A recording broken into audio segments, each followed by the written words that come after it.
Hello everyone, hope you're all doing great, and today's video is about roses. In my garden I have three varieties of roses. One is hybrid tea and the other one is Floribunda and Grandiflora. So I would like to discuss about in general rose care and also discuss about few things about these varieties. So let's get started.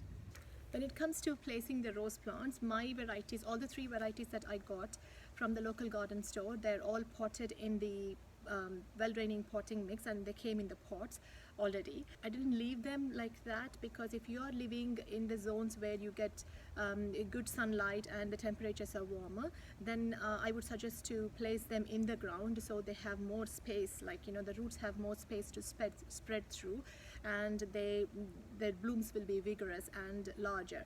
So the same thing happened to me. When I got the pots, they were in the smaller pots and the plant was already like 1 to 2 feet tall.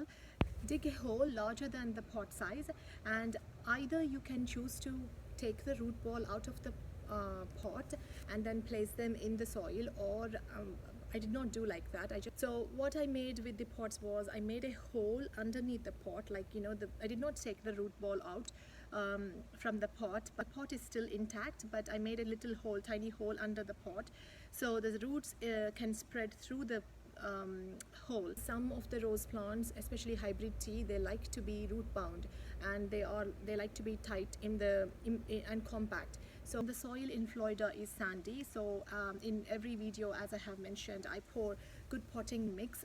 After digging the soil, I pour good potting mix into the ground and place the pots.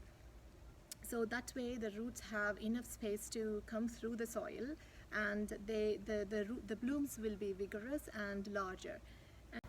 This variety is Floribunda, and this is orange variety. This stalk has many clusters of flowers.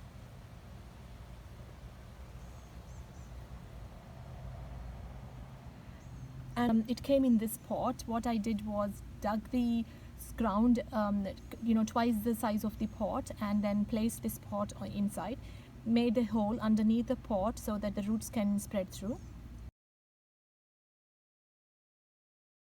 Choose a place where you get at least 5 to 6 hours of sunlight.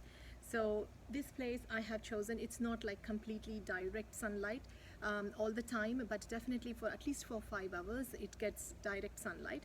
That way they thrive in that location. There are a range of views and opinions on how deep the bare root or potted rose should go in the ground.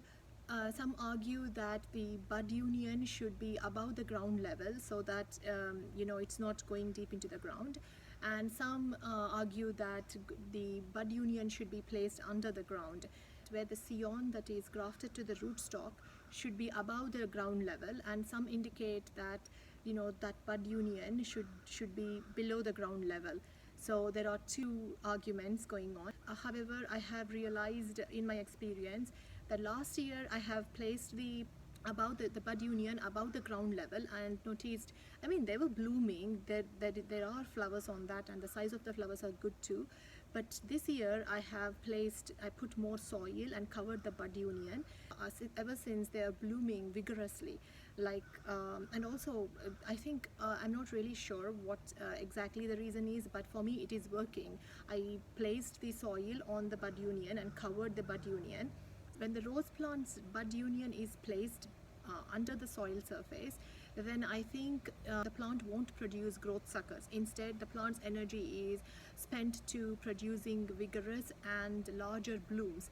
So that could be one reason. And also, when you are living in a windy zones or windy places, then if the bud union is above the soil surface and you're not stalking or supporting the plant, then I would recommend to place the bud union under the soil surface.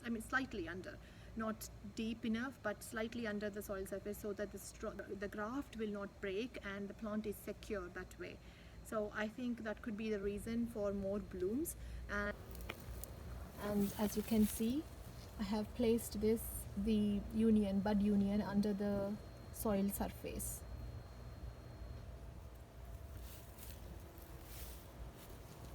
When it comes to fertilizing, I feed the plant Because this is flowering plant, so I don't generally go for organic fertilizers. I buy synthetic fertilizers like Miracle Grow, which are liquid fertilizers that give instant boost to the plant. I go for roses.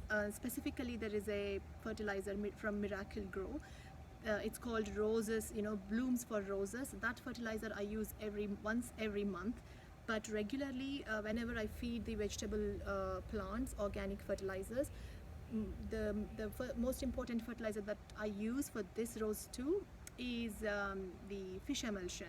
So fish emulsion is really good. I mean, it is not specific to nitrogen or flowers. It is in general plants health and growth.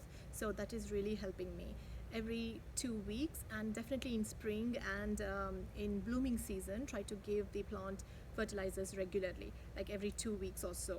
That way you will have continuous blooms and the plant will not exhaust, and it will be healthy and lush. And when it comes to watering, I regularly water the plant because I live in zone 9 where we have warmer temperatures, and the temperatures are colder, then it doesn't need that much watering.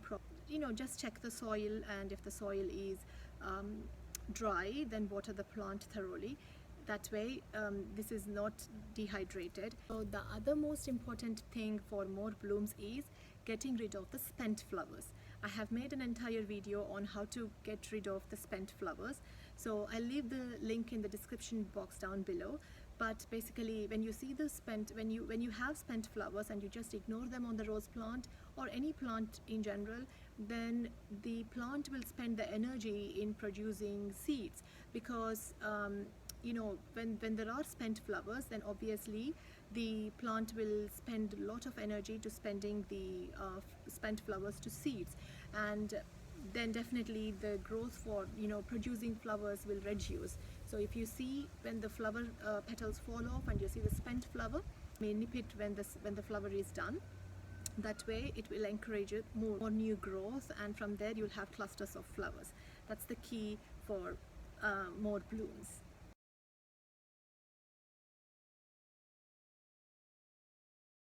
So basically, what's the difference between hybrid tea, Floribunda and Grandiflora? Basically, hybrid tea is they have stronger fragrance, and they have full and larger blooms. They are excellent for cut flower arrangements, and they grow to 4 to 5 feet tall, and they prefer full sun. Hybrid teas are usually used in making teas. So most of the teas and people who talk about roses, they're talking about hybrid teas, about in general, like potpourris, using in teas. They all hybrid teas, and they are extremely fragrant. The one right here is hybrid tea, and you might know hybrid teas are extremely fragrant, and I use them sometimes for teas, and also potpourri, the petals that fall down on the floor, I use them for potpourris as well. And this specific variety is called Chrysler Imperial Hybrid Tea, and these are powerfully fragrant velvety red petals. Also, I have noticed a minor color change occurs when cooler weather intensifies, like from pink to red shades. If the weathers are warmer, probably the petals shade a bit and they turn to pink, and sometimes they go red as well. So it really depends. And also, I think the other reason could be, because these roses are grafted, branches are one variety, and the lower root system is hardier rose. Probably that could be the reason as well. It depends on which branch is blooming, so it could be both ways. So when it comes to Floribunda, this is a cross between polyantha and tea rose, and they grow to 3 to 4 feet tall, and they have clusters of blooms as well, and they are good for cut arrangements. And this one right here is a Floribunda, and this is orange shade. I am not really sure about what the name of the plant exactly is. Really sure, I'm sorry about that, but this one is doing really good this year. Last year this was not that in bloom, it was only here and there, but now, as you can see, there are so many clusters and new buds coming from there and behind as well.